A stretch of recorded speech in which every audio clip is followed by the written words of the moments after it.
మాట్లాడుతూ ఉంటారు, మమ్మల్ని బలపరుస్తూ ఉంటారు, స్థిరపరుస్తూ ఉంటారు. ఇప్పుడు ఈ ఆత్మీయ సమ్మేళనంలో కూడా అనేకమైనటువంటి దేవుని యొక్క అద్భుతమైనటువంటి మాటలు మాకు తెలియపరిచి మమ్మల్ని అందరినీ ఆత్మీయతలో నడిపించవలసిందిగా వారిని ప్రేమతో ఆహ్వానిస్తున్నాను. రవికుమార్ అయ్య గారు వందనం. Praise the lord. చప్పట్లు కొట్టండి. కొద్ది నిమిషం.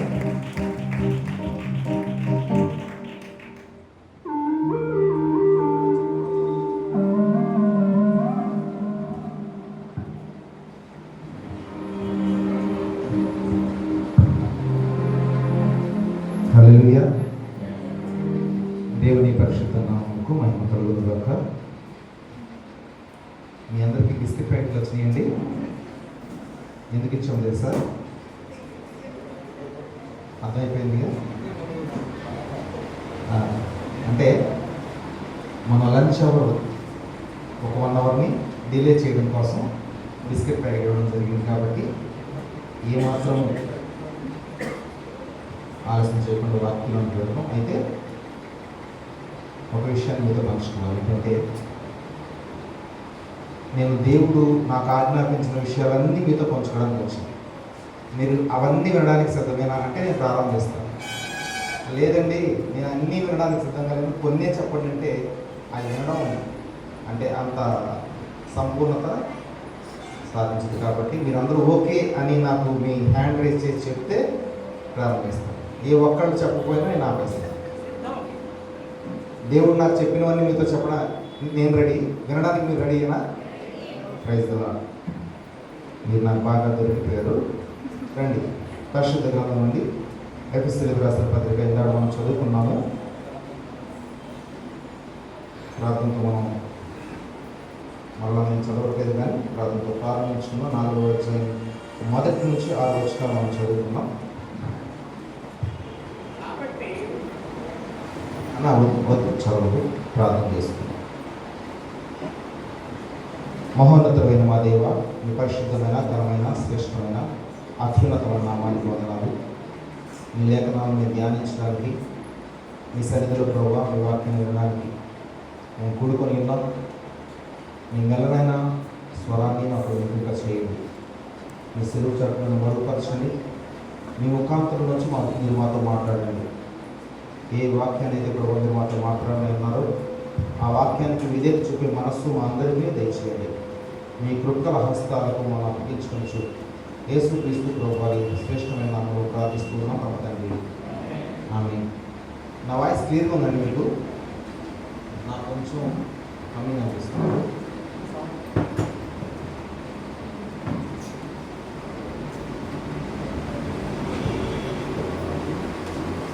ఈరోజు నేను కొన్ని ప్రశ్నలు అడుగుతాను. మీరు వాటికి సమాధానం చెప్తే మనం ఫాస్ట్గా క్లోజ్ చేసుకోవచ్చు. ప్రశ్నలు ఏంటంటే, ఇక్కడ మనం చదువుకున్న లేఖన భాగాల్లో మనకి మొదటి వచనం గమనిస్తే, కాబట్టి మీరు సమాధానమును బంధము చేత ఆత్మ కలిగించు ఐక్యమును కాపాడుకుంటే ఎందుకు శ్రద్ధ కలిగిన వారు ప్రేమతో ఒకరినొకరు సహించుచు. ఈరోజు మన అంశం ఏంటంటే ఐక్యత. ఏంటండి? ఓకే, ఐక్యత అంటే ఏమిటి?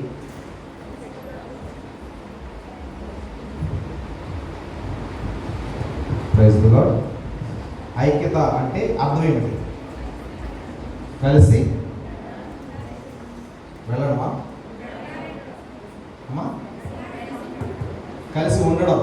ఓకే, ఇంకా అంతేనా? ఇంకేమైనా ఉన్నాయా? కలిసి పనిచేయడం. ఓకే, కలిసి ఉండడం, కలిసి పనిచేయడం, ఇది ఐక్యత అనుకుంటానుగా. మనం ప్రతిసారి కూడా సహవాసంలో ప్రార్థన చేస్తూ ఉంటాం. ఏమైనా ప్రార్థన చేస్తామంటే, ప్రభువా మమ్మల్ని ఐక్యపరచండి, ఏక మనస్సు ఇవ్వండి, ఏకాత్మతో నింపడని ప్రార్థన చేస్తూ ఉంటాం. అసలు ఐక్యత అనేది మనలోనికి రావాలి అంటే అసలు ఐక్యత గురించిన విషయం మనకు తెలియాలి. కాబట్టి నేను కొన్ని సందర్భాలు మీకు లేఖనాల నుంచి జ్ఞాపకం చేస్తాను. ఇక్కడ కలిసి పనిచేయడం లేకపోతే కలిసి ఉండడం అనేది ఐక్యత అనుకుంటే కనుక కొంతమంది వ్యక్తులు నేను జ్ఞాపకం చేస్తాను. వారు ఐక్యత కలిగి ఉన్నారని మనం అనొచ్చో లేదో మనం చూద్దాం. మొట్టమొదటిగా యూదా ఇస్కరియోతు యేసుక్రీస్తు ప్రభు వారిని సిలువకు అప్పగించడం కోసం ప్రధాన యాజకులతోనూ ఆ యొక్క మత పెద్దలతోనూ కలిసి ఐక్యంగా పనిచేశారు. దీన్ని మన ఐక్యత అనొచ్చా? ఓకే, అనకూడదు. అంటే వారి కలయిక ఐక్యత కాదు. కోరహు, అవిరము, దాతాను వీరు కూడా ఏం చేశారు? కొంతమంది వ్యక్తుల్ని కూడగట్టుకొని మోషే అహరోనులకు విరుద్ధంగా వారు ఒక మీరేనా, మేమేం చేయలేము అన్నట్టుగా వారు కూడా కలిసి వారితో వ్యతిరేకంగా వారిపై పోరాడారు. దీన్ని మన ఐక్యత అనొచ్చా? అనొచ్చా అనకూడదా? అందరూ చెప్పాలి. అనకూడదు. ఓకే. హేరోదు, పిలాతులు బద్ధశత్రువులు, కానీ యేసుక్రీస్తు ప్రభువారిని సిలువకి అప్పగించే సమయంలో మాత్రం వాళ్ళందరూ స్నేహితులు అయిపోయారు. వీరిని ఐక్యత అనొచ్చా? వీళ్ళిద్దరు కలయికని ఏమండి? అనకూడదు. Very good. పౌలు, సీలులు ఇద్దరు కూడా చెరసాలలో వేయబడ్డారు. వాళ్ళు కలిసి పాటలు పాడుతున్నారు, దేవుడిని స్తుతిస్తూ ఉన్నారు. దీన్ని ఐక్యత అనొచ్చా? అనొచ్చు. Very good. సౌలు తరుముతూ ఉన్నాడు. దావీదు గారికి ఒక స్నేహితుడు ఉన్నాడు. ఆయన ఎవరో కాదు, సౌలు గారి కుమారుడు. వీరిద్దరు మనసు ఎంతగా కలిసిపోయిందంటే, వాయిస్ చివరి వరకు వస్తుందన్నది. Okay, right. ఎంతవరకు అంటే వాళ్ళిద్దరు మనసులు కలిసిపోయింది. దీని ఐక్యత అనొచ్చా? అనొచ్చు. సో మీకు దీని అంతటిని బట్టి ఐక్యత అంటే ఏంటో చెప్పండి. అంటే మనం ఇప్పుడు కొంతమంది వ్యక్తులను చూసాం కదా, ఏమిటి దీన్ని బట్టి అర్థం? ఐక్యత అంటే ఏమండి?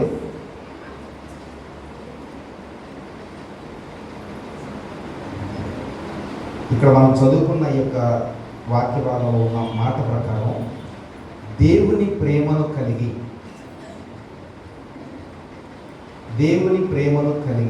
కుదిరితే మీరు రాసుకోవడానికి ప్రయత్నం చేయండి. ఇది మనం అభ్యాసం చేయవలసిన పాఠం. క్రీస్తు మనస్సు కలిగి, ఆ కింద వచనాల్లో ఉంటుంది, 4వ అధ్యాయంలో నేను చెప్తూ ఉన్నాను. క్రీస్తు మనస్సు కలిగి పరిశుద్ధాత్మ అనే బంధముతో కొనసాగుతూ దేవుని ఉద్దేశాన్ని జరిగించడానికి ఎవరైతే ముందుకు వెళతారో దాన్ని ఐక్యత అంటారు. దేవుని ప్రేమను కలిగి యేసుక్రీస్తు ప్రభువారి మనస్సు మనం కలిగి పరిశుద్ధాత్మ అనే బంధముతో దేవుని ఉద్దేశాన్ని నెరవేర్చడం కోసం కొనసాగించేదాన్ని ఐక్యత అంటారండి. సరే, అయితే ఈ ఐక్యతలో కోణాలు ఉన్నాయి. అంటే ఈ ఐక్యత మనం అసలు ఎక్కడ ప్రారంభించాలి? 3 రకాల కోణాలు మీకు తెలియజేస్తాను. మొట్టమొదట కుటుంబంలో ఐక్యత, ఫ్యామిలీ యూనిటీ. రెండవది వర్క్ ప్లేస్ యూనిటీ, అంటే మనం పనిచేసే చోట ఐక్యత ఉండాలి. మూడవది సంఘములో ఐక్యత, అంటే మనం సహవాసంగా కూడుకున్న మన దగ్గర కూడా ఐక్యత కలిగి ఉండాలి. ఇక్కడ కుటుంబం కనుక ఐక్యతగా లేకపోతే వారు పనిచేసే చోట ఐక్యంగా ఉండలేరు. పనిచేసే చోట ఐక్యతగా లేకపోతే వారు సహవాసంలో కూడా ఐక్యతను కలిగి ఉండలేరు. అందుకే ఐక్యత లేని కుటుంబం నవ్వుల పాలు, ఐక్యత లేని సంస్థ లేకపోతే ఆర్గనైజేషన్ అబాస్పాలు, ఐక్యత లేని సంఘం దేవుని యొక్క ఉన్నిపాలు. మళ్ళా నేను రిపీట్ చేస్తున్నాను, కుటుంబంలో ఐక్యత లేకపోతే నవ్వుల పాలైపోతుంది కుటుంబం. మన కుటుంబం దేవుని విషయంలో ఐక్యంగా ఉన్నామా? అంటే మన కుటుంబం అంతా దేవుని మందిరానికి వస్తూ ఉన్నామా? కుటుంబం అంతా సహవాసంలో ఉంటూ ఉన్నామా? కుటుంబం అంతా రక్షింపబడ్డామా? అంటే కుటుంబంలో కనుక ఈ ఐక్యతను నేను పెంపొందించుకోకపోతే, ఆ ప్రాక్టీస్ చేయకపోతే, అది నేను పనిచేసే చోట కూడా పనిచేయదు. అందుకే అపోస్తలుడైన పౌలు గారు తిమోతికి రాస్తూ మొదటి పత్రికలో 3వ అధ్యాయంలో కానీ 5వ అధ్యాయంలో కానీ ఏం చెప్తారంటే, మీరు కుటుంబాన్ని సంరక్షించుకోండి అంటారు. సంరక్షించుకోవడం మాత్రమే కాదు, మీరు సరిగా బాగుగా ఏలువారై ఉండాలి అని చెప్తారు. అంటే కుటుంబాన్ని ఏలకుండా, లేకపోతే కుటుంబంలో సరైన ఐక్యత లేకుండా మనం పనిచేసే చోట కానీ లేకపోతే సంఘంలో కానీ ఐక్యతను నేను డెవలప్ చేస్తానంటే అది అబద్ధం, అది వాస్తవం కాదు. ముందు కుటుంబంలో మన ఐక్యతను కాపాడుకోవాలి. అందుకే ఒక విషయాన్ని మీతో చెప్తాను. చూడండి, కుటుంబంలో ఐక్యత ఉంది ఒక జంటకి. కొంతమంది ఎలా ఉంటారంటే కుటుంబంలో ఐక్యంగా ఉంటారు కానీ సంఘంలో ఐక్యంగా ఉంటారు. ఎవరు వీళ్ళు? మీకు ఏమైనా బైబిల్ గ్రంథంలో ఉన్నారా? గుర్తొచ్చారు ఎవరన్నా? అననీయ, సఫీరా. వీళ్ళు కుటుంబంతో ఐక్యంగా ఉన్నారు కానీ సంఘం దగ్గరికి వచ్చేప్పటికి అంటే కొంతమంది ఇలా కూడా ఉంటారు. ఇది కూడా ఐక్యత అనొచ్చా? కాదు. అంటే దేవుని సన్నిధిలో దేవుని, అందుకే ఆ యొక్క ఐక్యత అనే అర్థం దేవుని ప్రేమను కలిగి క్రీస్తు మనస్సు మనం సంపాదించుకొని ఆ యొక్క పరిశుద్ధాత్మ కలిగించే ఆ బంధంతో కొనసాగడం, దేవుని ఉద్దేశాన్ని నెరవేర్చడం కోసం కొనసాగడమే ఐక్యత తప్ప ఆ యొక్క ఉద్దేశానికి విరుద్ధంగా, దేవుని ప్రేమకు విరుద్ధంగా, పరిశుద్ధాత్మ బంధానికి విరుద్ధంగా, లేకపోతే ఆ యొక్క యేసుక్రీస్తు మనస్సు లేకుండా మనం చేస్తే అది ఐక్యత కాదు. అందుకే ఎప్పుడైనా మనం ఏ పని చేసినా సరే, అది కుటుంబంలో కావచ్చు, సహవాసంలో కావచ్చు, ఉద్యోగంలో కావచ్చు, మనము నేను ఐక్యతను సంపాదించుకోవాలంటే ఎలా పని చేయాలి అన్నప్పుడు మీరు ఒకే ఒక వ్యక్తిని గుర్తు చేసుకోవాలి, ప్రభువైన యేసుక్రీస్తు వారు. ఎందుకు తెలుసా? ఆయన ఎలా, ఇప్పుడు ఒక సమస్య వచ్చిందండి కుటుంబంలో, లేదా సంఘంలో ఒక సమస్య వచ్చింది, మనం పనిచేసే చోట ఒక సమస్య వచ్చింది. ప్రభు ఎలా ఆలోచిస్తారు? ఆయన ప్రభు ఎలా పనిచేస్తారు?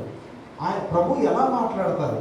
అంటే ఆయన ఎలా చేస్తారు, ఎలా ఆలోచిస్తారు, ఎలా పనిచేస్తారనే దాని మీద మనం కనుక ఆధారపడి నిర్ణయాలు తీసుకోగలిగితే మనం తప్పనిసరిగా ఐక్యతను కొనసాగించేవారంగా, ఐక్యతను కాపాడుకునేవారంగా, మన కుటుంబంలో ఐక్యతను కలిగి జీవించేవారంగా ఉంటాం. కాబట్టి ఏం కలిగి ఉండాలి? ఎప్పుడైనా సరే మనం ఒక నిర్ణయం తీసుకునేటప్పుడు ఏముండాలి? ప్రభు ఏం ఆలోచిస్తున్నాడు ఈ విషయం? ఏదైనా ఒక డిస్టర్బెన్స్ జరిగింది, ఇద్దరు సహోదరుల మధ్య కావచ్చు, సహవాసాల మధ్య, ప్రభు ఎలా ఆలోచిస్తారు, ప్రభు అయితే ఏం చెప్తారు, ప్రభు అయితే ఎలా చేస్తారు అనే విషయాన్ని మనం దృష్టిలో పెట్టుకోవాలి. కాబట్టి కుటుంబంలో ఐక్యత ఉండాలి, పనిచేసే చోట ఐక్యత ఉండాలి. ఎక్కడెక్కడే ఆ యొక్క సెటప్లో, ఇప్పుడు నేను కుటుంబంలో ఉన్నప్పుడు కుటుంబంలో ఉన్న పరిమితులకు తగ్గట్టుగా నేను ఐక్యత కలిగి ఉండాలి. సంఘంలో సంఘానికి కూడా నియమ నిబంధనలు ఉంటాయి, వాటికి కట్టుబడి నేను నడుచుకోవాలి. అంటే ఇక్కడ ఆ యొక్క కోణాలు మనకు అర్థమైంది, డైమెన్షన్స్ ఆఫ్ యూనిటీ. ఇప్పుడు రెండవదిగా మనం చూస్తే ఎందుకు అసలు మనకి ఐక్యత అవసరం, అది కూడా తెలుసుకోవాలి. ఏమంటే యూనిటీ ఎందుకండి చెప్పండి? ఎందుకు కావాలి యూనిటీ? మీరు ఒకసారి యోహాను సువార్త 17వ అధ్యాయం అండి. యేసుక్రీస్తు ప్రభువారు ఆయన పగలంతా పరిచర్య చేసి రాత్రులు మరి దూరంగా ఆయన దేవునితో ఒంటరిగా గడిపిన సందర్భాలు, అరణ్యం వరకు ప్రార్థన చేసే సందర్భాలు మనకు ప్రస్తావించబడింది. కానీ 17వ అధ్యాయంలో ప్రత్యేకంగా ఆయన ఏం ప్రార్థన చేశారో రికార్డెడ్గా రాయబడింది. మిగతా ఎక్కడ కూడా యేసుక్రీస్తు ప్రభువారు చేసిన ప్రార్థన రికార్డెడ్గా లేదు. ఆయన ప్రార్థన చేయడానికి వెళ్ళారు అని మనం చదువుతాం, కానీ 17వ అధ్యాయంలో ఆయన చేసిన ప్రార్థన, అది కూడా ఎప్పుడో తెలుసా? యేసుక్రీస్తు ప్రభువారు సిలువకు అప్పగింపబడబోయే ముందు, ఎవరైనా ముందు వేదనకరమైన పరిస్థితి ఉంది, ఆ పరిస్థితి ఏంటో మొత్తం ప్రభువుకు తెలుసు. ఏం ఆలోచించాలి? సహజంగా ఆ సిలువను గురించిన వేదన పొంగదీస్తూ ఉంటుంది, అదే ఆలోచనతో నిండిపోయి ఉండాలి. ప్రార్థన చేసినప్పుడు కూడా ఆ సిలువ విషయాన్ని దేవుడిని అడుగుతూ తండ్రి అయిన దేవుడితో మాట్లాడాలి. కానీ చూడండి, ప్రత్యేకంగా ఐక్యతల గురించి ప్రార్థన చేస్తున్నారు. చూడండి, మొట్టమొదటిగా 11వ వచనం చూడండి, 17వ వచనం 11వ వచనం. నేనికను కుదిరితే ఒకరు మైక్ పట్టుకొని చదవగలిగితే మంచిది.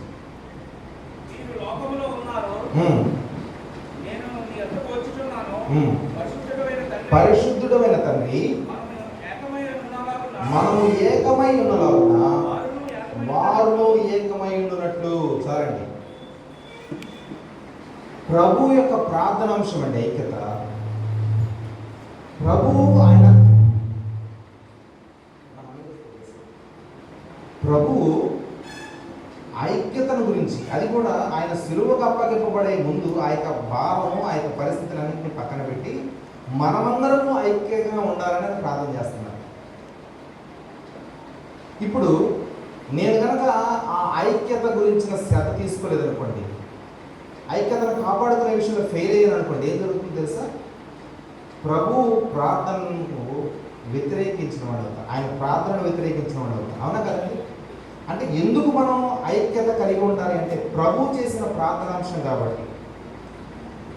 ఆఖరి ఆయన జీవితంలో ఆ యొక్క శిలువ మరణానికి అప్పగింపబడబోయే ముందు చేయబడిన ఆఖరి సుదీర్ఘమైన ప్రార్థన. ఆ ప్రార్థన అంశం ఏంటి? అందరూ ఐక్యంగా ఉండాలి అనేది. కాబట్టి ఒకవేళ ప్రభు ప్రార్థనకు మనం స్పందించలేకపోతే కనుక ఏమవుతుందో చెప్పండి? ఆయనకు ఎదురు తిరిగిన వారు అవుతాం. ఎవరిలో అయితే ఐక్యత లేదో వారు ప్రభువుకి ఎదురు తిరుగుతున్నారు, ప్రభు ప్రార్థనకు ఎదురు తిరుగుతున్నారు. మంచిదేనా? కాదు. రెండవదిగా మనం చూస్తే అదే 17వ అధ్యాయంలో 21వ వచనం చదవడం. తండ్రి, నా యందు నీవును, నీ యందు నేనును ఉన్నలాగున వారును మన యందు ఏకమై ఉండవాలని వారి కొరకు మాత్రం నేను ప్రార్థన చేయలేదు. వారి వాక్యము వలన ఏకమై ఉండవాలని, విశ్వాసం ఉంచిన వారు అందరూ కూడా ఏకమై ఉండాలి అని దేవుని యొక్క ప్రార్థన అండి. ప్రభు ప్రార్థన అది. 23వ వచనంలో ఆయన అంటారు, 4వ లైన్ నేను చదువుతానండి. నీవు నన్ను పంపితువనియు నీవు నన్ను ప్రేమించినట్లే వారిని కూడా ప్రేమించుతువనియు లోకము తెలుసుకున్నట్లు నాకు అనుగ్రహించిన మహిమను వారికి ఇచ్చుకుని. ఇక్కడ రెండవ విషయం ఏంటంటే లోకానికి సాక్ష్యం. కేవలం ప్రభు ప్రార్థనాంశం మాత్రమే కాదు. ఎందుకు మనం ఐక్యత కలిగి ఉండాలంటే రెండవ విషయం, లోకానికి సాక్షులుగా మనం ఉండాలంటే మనం ఐక్యత కలిగి ఉండాలి. ప్రభు నిమిత్తం మనం ఐక్యతగా కలిసి పనిచేసినప్పుడు మాత్రమే మనము చెప్పండి లోకానికి సాక్షులుగా ఉంటాం. మనం సాక్షులుగా ఉన్నామా? ఇక మూడవదిగా మనం చూస్తే అక్కడే మనం చదువుకున్నాం, నాకు అనుగ్రహించిన మహిమను వారికి ఇచ్చుకుని. అంటే ఇంకొక విషయం ఇక్కడ చూడండి, ఐక్యత లోకానికి సాక్ష్యం మాత్రమే కాదు. ఈ రోజున వీటి గురించి మాట్లాడాలి. ఎందుకంటే సంఘంలో ఈరోజు ఎలా అయిపోయారంటే కులాల వారీగా విడిపోతున్నారు. కుల ప్రాతిపదికన సంఘాలు. కొంతమంది కొన్ని వాళ్ళు అంటే వారు నియమించుకున్న సిద్ధాంతాలకు అనుగుణంగా వెళుతున్నారు తప్ప వాక్యం ఏం చెబుతుంది అన్న ఆలోచన స్పృహ లేకుండానే ఉన్నారు. అంటే ఈ ఎందుకు విడిపోతున్నారు, ఎందుకు సంఘాలు ఐక్యంగా ఉండలేకపోతున్న కారణం ఏంటంటే సొంత ఆలోచన నెరవేర్చుకోవాలి అన్న ఒక నా సొంతమే జరగాలి, నేను అనుకుంటే జరగాలి. ఏమండి? ఎవరిమైనా అంతే కదా. నేను అనుకుని జరగలేదు, నేను అలుగుతాను, మాట్లాడడం మానేస్తాను, అవసరమైతే సహవాసం నుండి దూరం అయిపోతాను. ఎప్పుడైతే ఐక్యతను కాపాడుకోవడానికి ప్రయత్నం చేయట్లేదో మనలో రెండు పనిచేస్తాయి. ఒకటి స్వార్థం, రెండు అహం. నేను ఐక్యతను కాపాడుకోవడానికి నేను ఒకవేళ ప్రయత్నం చేయకపోతే, ఆ దిశగా ఆలోచన చేయకపోతే నాలో ఏమున్నట్టు? స్వార్థం ఉంది, ఇంకా అహం. మీకు ఒక విషయం తెలుసా? కొన్ని సంఘాలు చీలికలు నేను వింటూ ఉన్నప్పుడు మరి ఆశ్చర్యం అనిపిస్తుంది.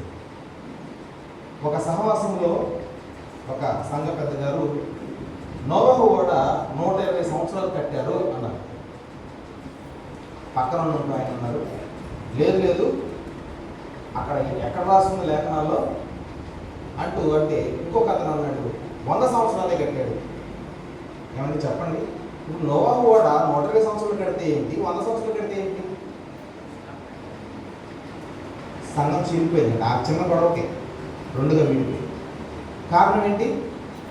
నా మాటే నెగ్గాలి, నేను అనుకుందే జరగాలి. ఎలా కుదురుతుందండి?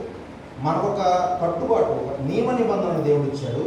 వాక్య ప్రకారం జీవించవలసిన మనము ఎలా ఉండాలో దేవుడు ప్రామాణికంగా బైబిల్ ఇచ్చినప్పుడు దాని ఆధారంగా జీవించకుండా నీ సొంతం జరిగించుకోవాలనుకుంటే ఎలా కుదురుతుంది సహవాసంలో? అది దేవునికి వ్యతిరేకంగా చేసే పని కదా. ఇక్కడ మనం చూస్తూ ఉన్నాం. కాబట్టి రోమీయులకు రాసిన పత్రికలో ఇంకొక మాట 15వ అధ్యాయం 5-6 వచనాలు.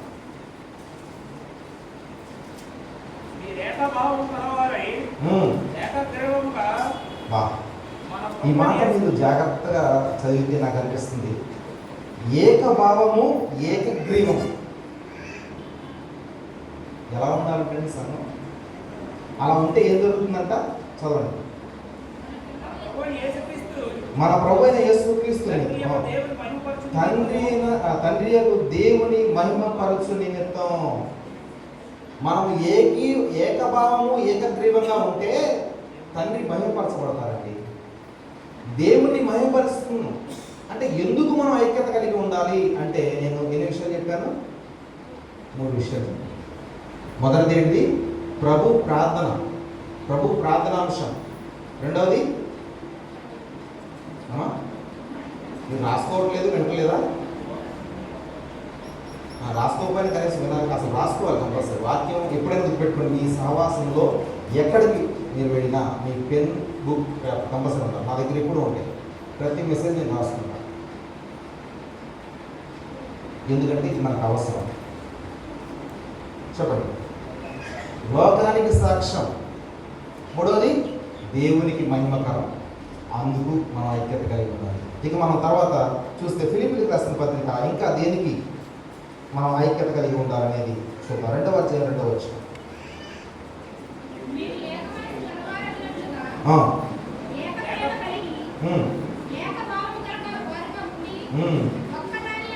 ఒక్కదాని యందే మనసుంచుచు నా సంతోషమును సంపూర్ణము చేయుడి. దైవజనుడికి సంతోషం అంటే మనమంతా ఐక్యంగా ఉంటే, ఏక మనస్సు కలిగి ఉంటే ఎవరికి సంతోషం? దైవజనుడికి సంతోషం. ఇక్కడ ఎవరికి సంతోషం చెప్తున్నాడు? అపోస్తలుడు పౌలు గారు చెప్తున్నాడు, నాకు సంతోషం అయ్యా, మీరందరూ ఏక మనస్సు కలిగి ఉంటే, మీరందరూ ఒకే మాట మీద ఉంటే నాకు సంతోషం. దైవజనుడిని దుఃఖపెట్టచ్చా? వాళ్ళ దుఃఖంతో మనకి పరిచయం చేయడం మంచిదేనా? అది మనకి ఎప్పటికీ మేలు కాదు.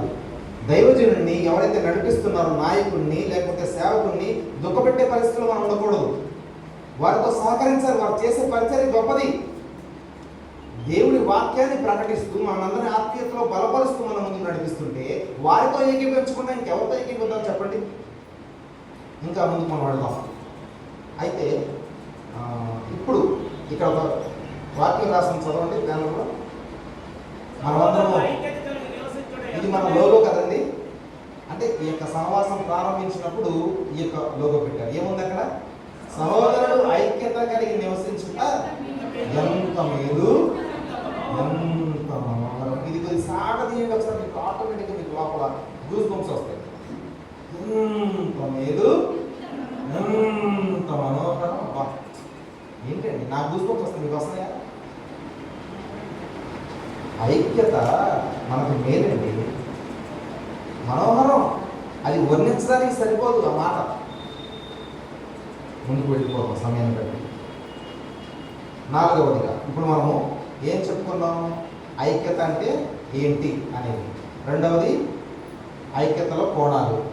3వది ఐక్యతకు కారణాలు, ఎందుకు మనం ఐక్యత కలిగి ఉండాలి. 4వదిగా మనం చూద్దాం ఐక్యతకు పునాదులు. అసలు ఎక్కడ పునాదులు పడ్డాయండి అని చూద్దాం ఒకసారి.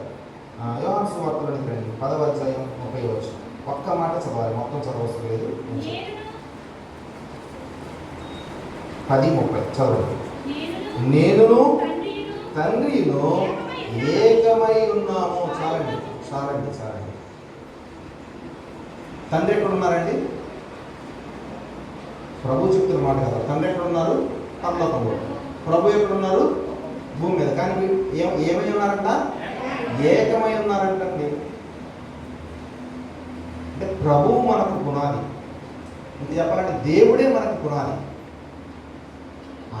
వారే ఏకమై ఉన్నప్పుడు మనం ఏకమై ఉండిపోతే ఎలా చెప్పండి? మనలో ఐక్యత లేకపోతే ఎలాగా? అది మనకి మొదటి కారణంగా మనం చూడాలి. అంటే పునాది. ఎఫెసీయులకు రాసిన పత్రిక 2వ అధ్యాయం 18వ వచనం కూడా చూడండి.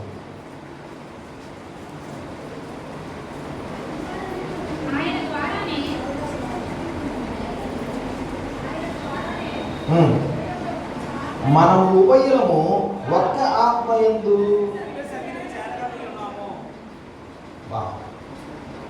యేసు ప్రభు ద్వారా ఏం జరిగిందంటే మనమందరము ఉభయులము అంటే ఇజ్రాయేలు మనము అందరము ఏమైపోయామంటే అంటే ఇది ఎలా చెప్పి నేను ఒక మాట అక్కడ రాసుకున్నాను. కుమారుని ద్వారా ఆత్మయందుకు తీసుకురావడం, ఆత్మయందుకు వచ్చి తండ్రి ప్రేమను పొందడం.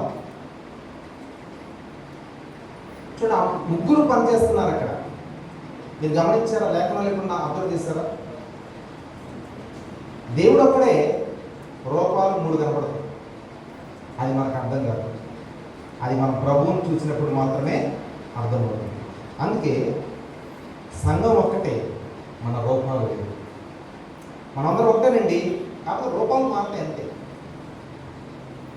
అందుకే ఎప్పుడు యేసుక్రీస్తు మన అపోస్తలుడైన పౌలు గారు ఐక్యత గురించి మాట్లాడిన ప్రతి సందర్భంలో కూడా శరీరంలో అవయవాలను పోల్చారు. ఎందుకు?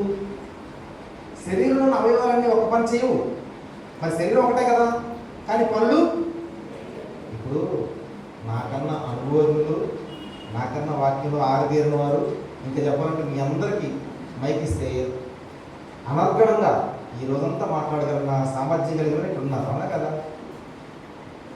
మరి అందరూ మైక్ ఇక్కడ కూర్చొని మైక్ పెట్టి మాట్లాడేస్తే వినేవాడు ఎవరు?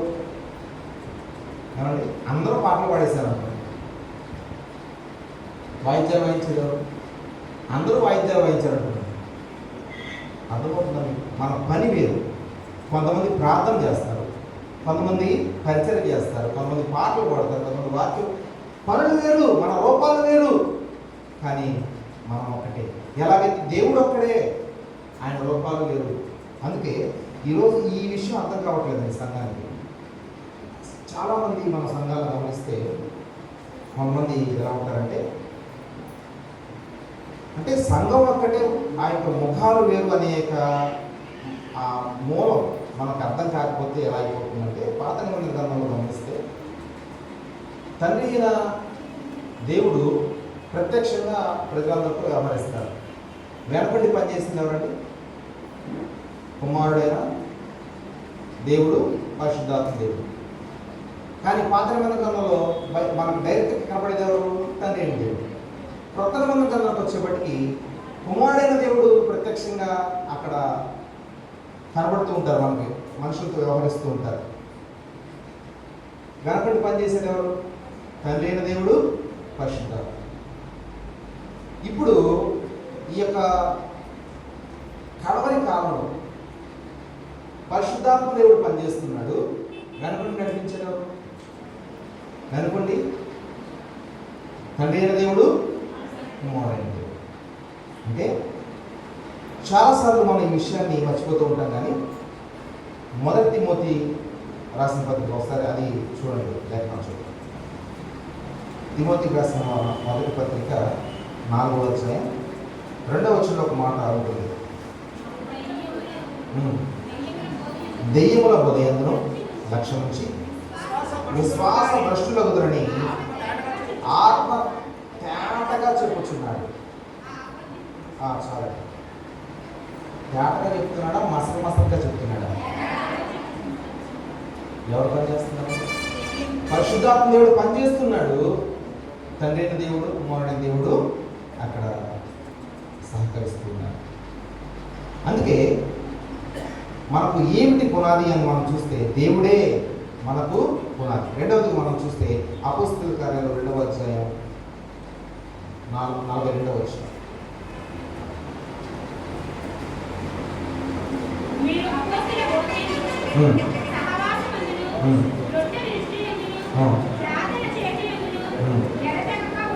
ఓకే, ఇక్కడ చూడండి, అపోస్తలులు మనకు పునాది, లేకపోతే ఆది సంఘం మనకి మాదిరి. వీరు ఎలా ఉన్నారంటండి? చూడండి, ఇక్కడ ఎన్ని విషయాలు చెప్తున్నారు. మొదటిది ఏంటి? అపోస్తలుల బోధ, రెండవది సహవాసం, మూడవది రొట్టె విరుచుట, నాలుగు చాలా మంది ఏం చేస్తారు తెలుసా, కమ్యూనియన్ డే రోజున అంటే అక్కడ కొన్ని సంఘాలు నెలకు ఒకసారి ఇస్తారు, కొన్ని సంఘాలు అక్కడ ఉన్న క్రమాన్ని బట్టి దాన్ని ఏమంటారు పక్కన. కానీ కమ్యూనియన్ రోజు మాత్రమే వస్తారు, అంటే ఆ రొట్టె కార్యక్రమం బల్ల కార్యక్రమం ఉన్నప్పుడే వస్తారు. కూడా వాక్యంలో సహవాసం ఉండదు సంఘంతో. కొంతమంది అసలు వాక్యం వినరండి. అసలు ముందు ఇక్కడ ఏం చెప్పారు, అపోస్తలుల బోధ ముందు వినాలండి, వినడం నేర్చుకోవాలి. మనం వినే క్రమంలో ఏమవుద్ది, విని సహవాసం చేయాలి. మనందరం ఒక్కొక్క ఒక సహవాసం ఉందా? చాలామంది అంటే డ్యూటీ నుండి వెళ్ళిపోయేవాడు వేరే, కానీ వాక్యం అయిపోగానే ప్రేమేంద్ర అయిపోగానే ఏం చేస్తారు అంటే సహవాసం అంటే ఇక్కడ మనం చేసే సమయం ఇది కాదండి, భ్రమపడుతున్నాం. ఇది బోధ జరుగుతుంది, మీరు వింటున్నారు, ఓకే బోధ అయిపోయింది, తర్వాత భోజనాలు తర్వాత కూర్చొని మాట్లాడుకోవాలి, సహవాసం చేయాలి. వాక్యం గురించిన అవగాహన, లేకపోతే మన పరిస్థితుల గురించి, అక్క ఏంటి ప్రభు, అన్న ఏంటి, ఎలా ఉన్నారు, బాగున్నారా, ఏమైనా సమస్య ఉన్నాయా, వారి గురించి ప్రార్థన చేయాలని తెలియాలి కదండి. తెలియాలిగా సహవాసం చేయాలి కదా. సహవాసం లేకుండా ఎలాగండి? తిన్నామా, సంఖ్యలో బయట పెట్టుకున్నామా, పెట్టుకున్నాం. అది ఆది సంఘం నేర్పించలేదు. అంటే ఇప్పుడు అది కుదరదండి, ఇప్పుడున్న పరిస్థితులను బట్టి ఉద్యోగాలు, చదువులు, పిల్లలు అనుకున్నారు అనుకోండి. ఇప్పుడైతే ఇక్కడికి ఇది ఏం చేయాలి, అపోస్తలుల బోధ వినమంటే మేము సహవాసం మాకు కుదరదు, ప్రార్థన చేస్తాం, రొట్టె వచ్చి వెళ్ళిపోతాం అంటే కుదురుతుందా? అందుకే మనకు ఒక ప్రామాణికం దేవుడు ఇచ్చాడు. ఆది సంఘం మనకు పునాది. వాళ్ళు బోధ ఎందును, సహవాసములను, రొట్టె విరుచుటను, ప్రార్థన చేయడం ఎడతెగక ఉన్నారు. అంటే కలిసి వాక్యం వినడం మనం అలవాటు చేసుకోవాలి, కలిసి పరిచయం చేయడం అలవాటు చేసుకోవాలి, కలిసి ప్రార్థన చేయడం అలవాటు చేసుకోవాలి. అలాగే మనమందరం ఒకే ప్రమాణం కలిగి ఉండాలి. ఆది సంఘం మనకి ప్రమాణం గుర్తుపెట్టుకోండి. ఇక్కడ ఎప్పుడైతే ఈ పునాది మీద మనం కట్టబడతామో ఆటోమేటిక్ ఏమవుతామండి, మనందరం ఏక మనసు కలిగి ఉంటాం. పునాది దగ్గర తేడా వస్తే ఏమవుతుంది చెప్పండి?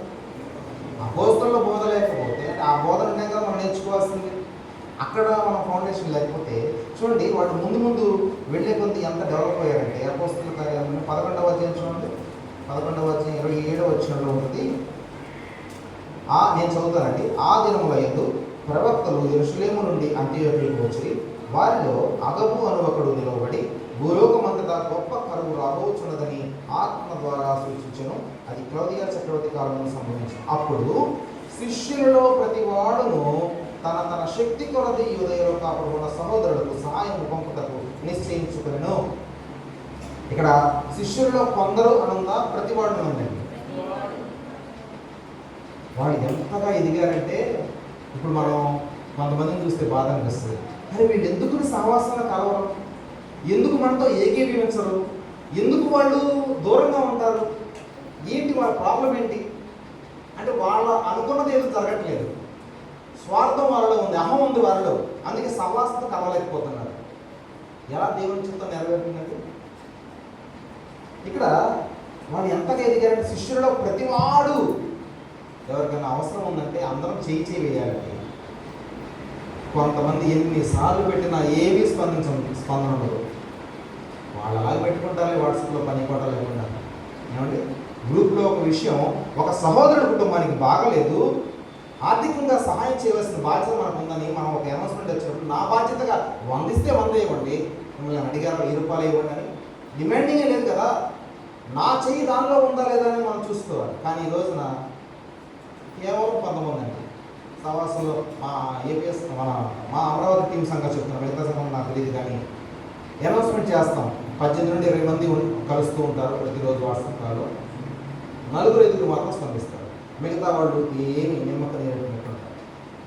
మేము 4-5 కలిసి పనిచేస్తుంటేనే కొన్ని ఫ్యామిలీస్ మేము సహాయం చేయగలుగుతున్నాం.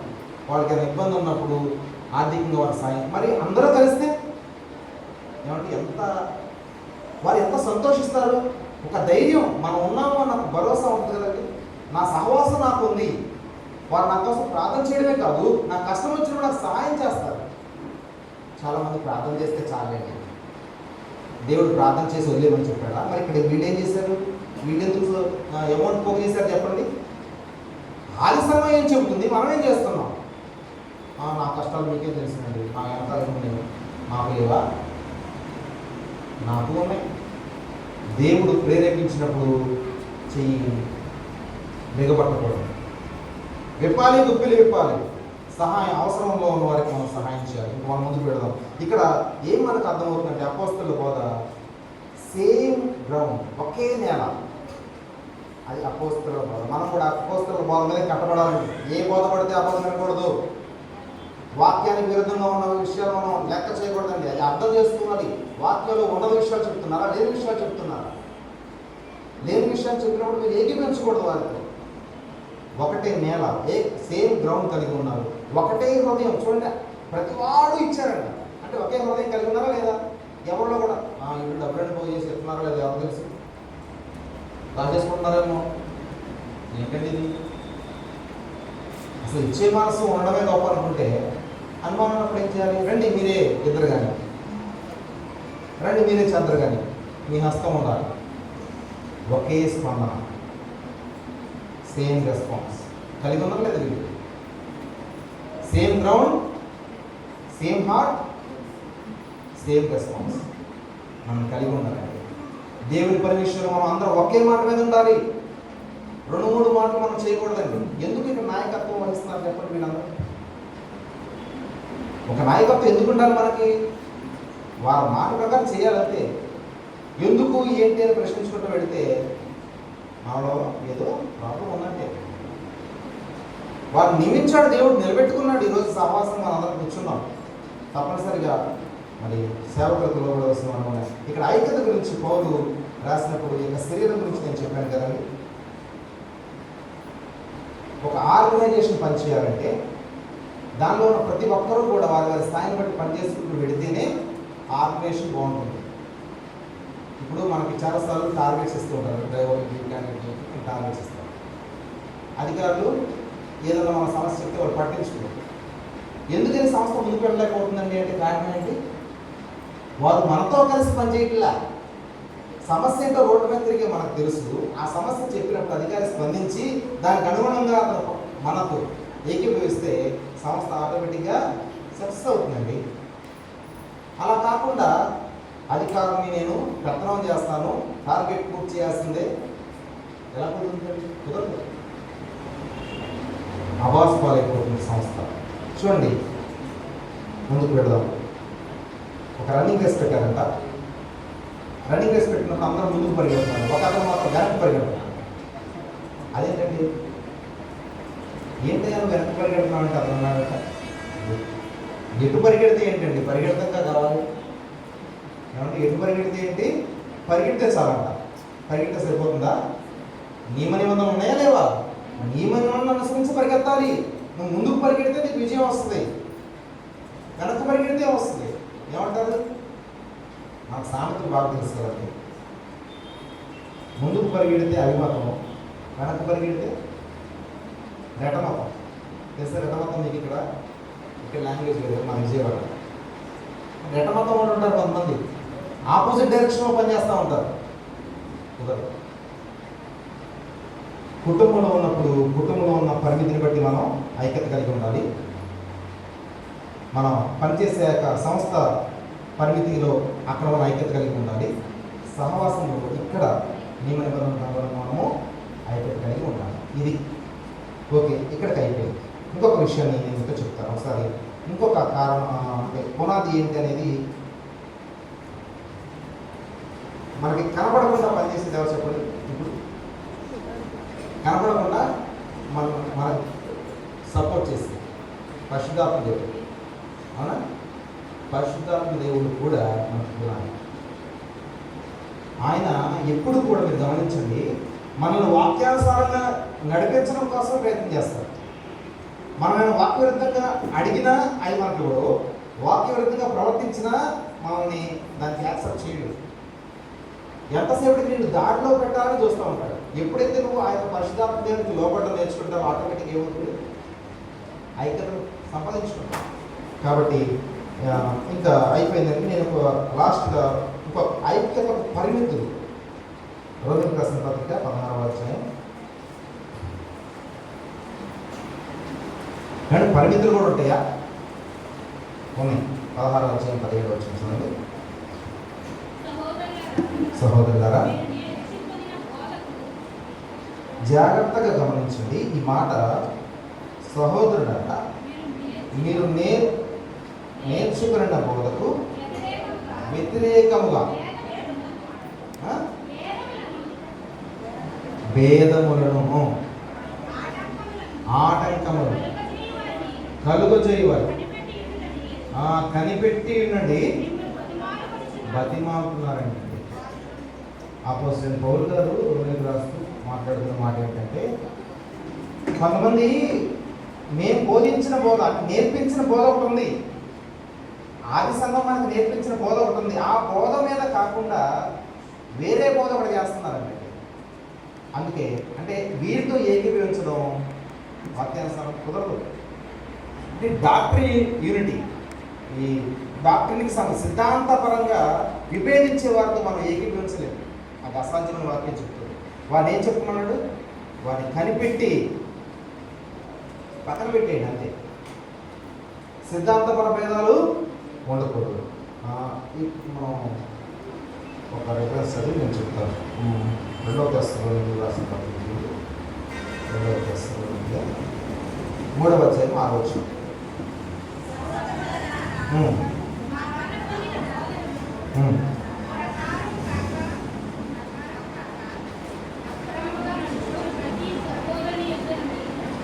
ఇక్కడ ఎంత క్లియర్గా ఉందో చూడండి. సహోదరులారా, మా వలన పొందిన బోధన ఎవరి వలన కలిగిందంటే, బోధ వచ్చింది అపోస్తలుల ద్వారా. ఆ బోధకు విరుద్ధంగా ఏమైనా జరిగితే ఏం చేయాలో ఇక్కడ స్పష్టంగా చెప్తున్నారు. చూడండి, అక్రమముగా నడుచుకుని ప్రతి సహోదరుని యొద్ద నుండి తొలగిపోవాలని మన ప్రభు అయిన యేసుక్రీస్తు పేరట మీకు ఆజ్ఞాపిస్తున్నాం. ఆజ్ఞ అనేది అంటే వాక్యానికి విరుద్ధంగా బోధ చేస్తున్నారా, అపోస్తలుల బోధకు వ్యతిరేకంగా బోధ చేస్తున్నారా, వారిని మీరు వేయగలరండి, దూరంగా పారిపోండి. అది ఆజ్ఞ. ఏ వాక్యం పడితే ఆ వాక్యాలు ఎవరి దగ్గర పడితే వినకూడదు. యూట్యూబ్లో విచ్చలవిడిగా వచ్చేసింది, ఎవరేం చెప్తున్నారో అర్థం కావట్లేదు. అన్ని బోధలు విన్నారనుకోండి, అందరూ ఒకటేనండి. అంటే అందరూ ఒకటేనా? అందరూ ఒకటైనప్పుడు, పాలన్నీ ఒకటే అన్నప్పుడు జిల్లేడు పాలు తాగొచ్చా? అవి కూడా తెల్లగానే ఉంటాయి కదా. ఏ పాలు తాగాలో లేదండి. అంతా బోధ ఒకటి కాదండి. ఇది గమనించాలి. రెండవదిగా మనం చూస్తే అంటే ఈ బైబిల్ కాలేజీలో కొన్ని సిద్ధాంతాలు చెప్తారు. కొన్ని అంటే వీటికి తప్పనిసరిగా అదే ప్రామాణికమే కాదు, లేఖనాల్లో ఉన్న విషయాలు చెప్తారు. వాళ్ళు దేవుడి గురించి చెప్తారు, దేవుడి గురించి నేర్పిస్తారు. తర్వాత మనం ఒక్కొక్కటిగా చూస్తే పరిశుద్ధాత్మ గురించి వారు చెప్తారు. దేవుని గురించి, పరిశుద్ధాత్మ గురించి చెప్తారు. అంటే దైవశాస్త్రం అంటారు కదండి, థియాలజీ.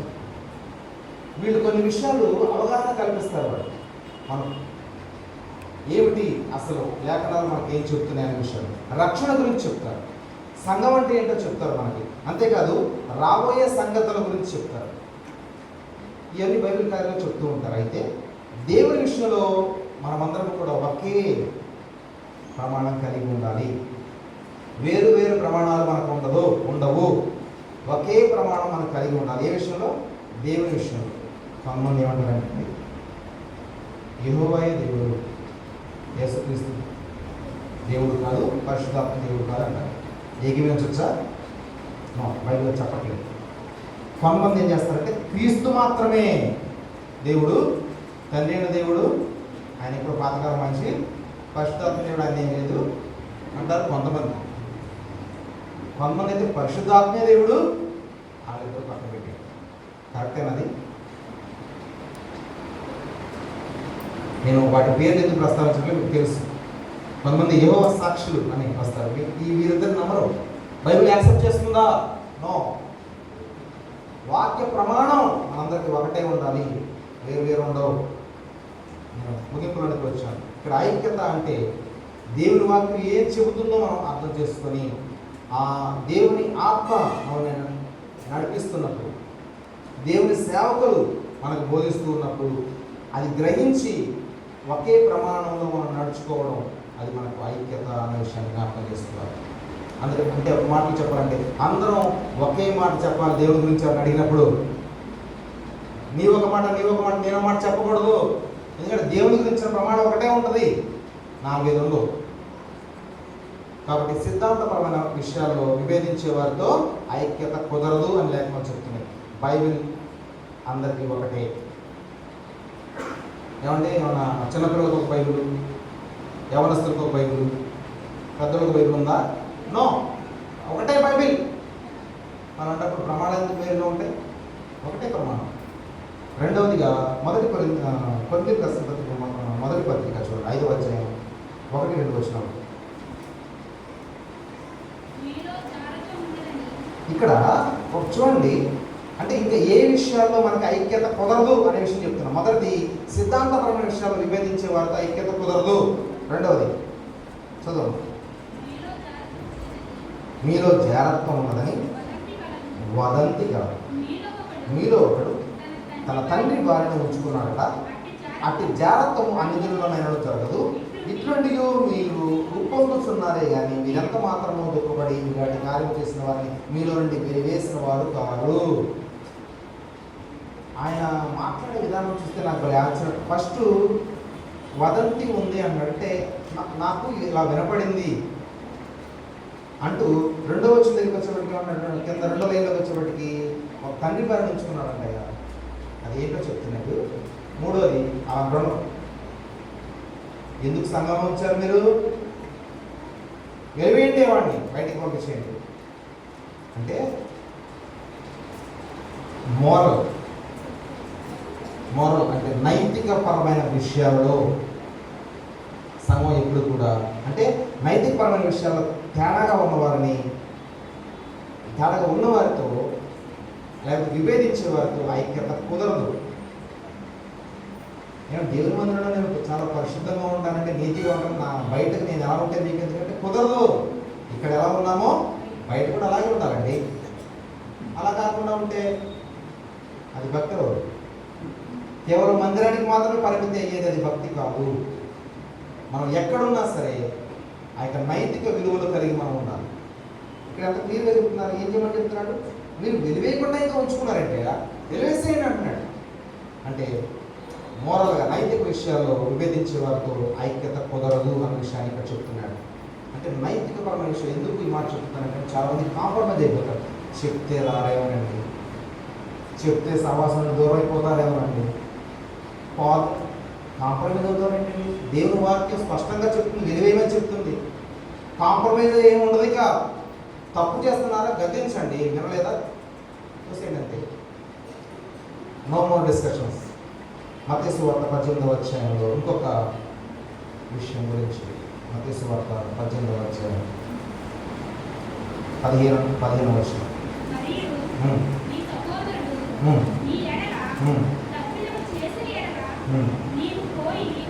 ఇది మనందరికీ తెలిసింది కాబట్టి నేను చదవగలిగినంతా అది 18 వరకు మీరు చదువుకోండి. రాసుకున్న తర్వాత పర్సనల్ అంటే వ్యక్తిగతమైన విషయాలు అంటే ఒక సహోదరుడు నా యొక్క తప్పు చేశాడు అనుకోండి, నేను ఒంటరిగా ఉన్నప్పుడు తనతో మాట్లాడాలి. అప్పుడు తను లోపడలేదు అనుకోండి, ఏం చేయాలంట? 2-3 తీసుకుని వెళ్ళి అప్పటికీ వెంటలేదు. ఏం చేయాలంట? వదిలేయమంటాడు. దేవుని వాక్యం వదిలేయమంటున్నా తనే కాదు, చెప్పినా వెంటలేదు. 2-3 తీసుకుని వెళ్ళి తనని చేసిన తప్పు సరిచేద్దామంటే ఒప్పుకోవట్లేదు. వదిలేసేయండి. ఇంకెందుకు? ఈ విషయంలో ఐక్యత కుదరదండి. డాక్టరీ అంటే సిద్ధాంతపరమైన విషయాల్లో విభేదించే వారితో ఐక్యత కుదరదు. నైతికపరమైన విషయాల్లో విభేదించే వారితో ఐక్యత కుదరదు. వ్యక్తిగత విషయాల్లో గద్దించినప్పుడు లోపడకపోతే ఆ విషయంలో కూడా ఐక్యత కుదరదు. ఓకే, అంత బాగానే ఉందండి. ఇప్పుడు అన్నీ నేర్చుకున్నాం.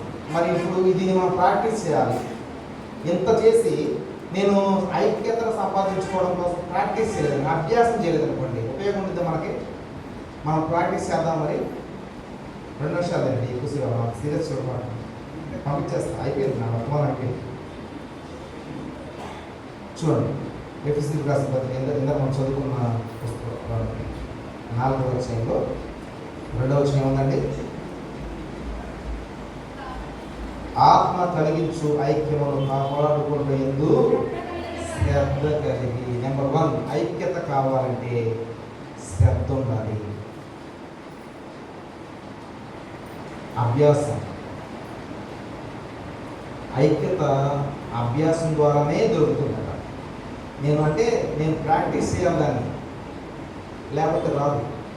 ఇప్పుడు నా చెయ్యి పనిచేయట్లేదు అనుకోండి, అంటే కొంతమందికి పెరాలసిస్ ఒక చెయ్యి వాళ్ళు ఏం చేస్తారు, డాక్టర్ గారు పెట్టి వాళ్ళు ట్రీట్మెంట్కి ఫిజియోథెరపీ ఒక బాల్ ఇచ్చి ఏమంటే ఈ చెయ్యి పనిచేయట్లేదు కదా, పని చేయాలంటే మీరు ఇలా చేయండి అని కొన్ని ఎక్సర్సైజ్ చెప్తారు. అది చేస్తే సెట్ అవుతుంది. అలాగే ఐక్యత కావాలంటే కూడా మనం ప్రాక్టీస్ చేయాలి. అంటే ఐక్యత అనేది మళ్ళీ పనిచేయదు,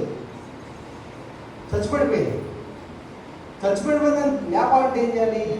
ప్రాక్టీస్. అదేంటంట శ్రద్ధ. ఐక్యతను కాపాడుకునే విషయంలో శ్రద్ధ ఉంటేనే మన ఐక్యతను కాపాడు. 2వ విషయం మనం చూద్దాం, దాని తర్వాత వచ్చిన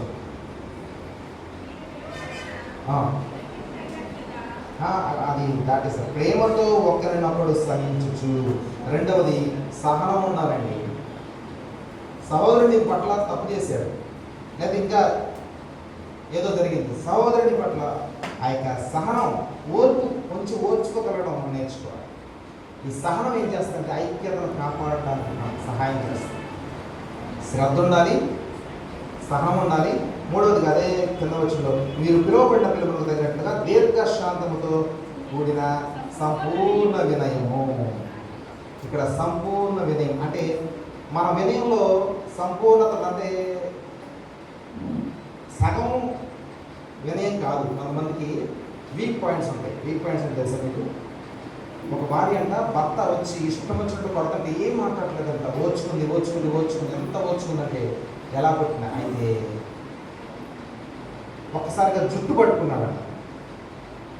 అప్పటి వరకు సైలెంట్గా ఆయన దెబ్బలు తిన్నాను, ఎప్పుడైతే జుట్టు పట్టుకున్నాడో అయిపోయావు నా చేతిలో చెప్పేసి పరిగెత్తుకుంటూ వంటగల్లో వెళ్ళి అక్కడ ఉన్న దాని ఏమంటారు కత్తిపేట తీసుకొచ్చి, నువ్వు ఎక్కడైనా పట్టుకున్నా జుట్టును పట్టుకున్నావు అంటే మాత్రం నీ మెడకాయ మీద తలకాయ మీద జాగ్రత్త.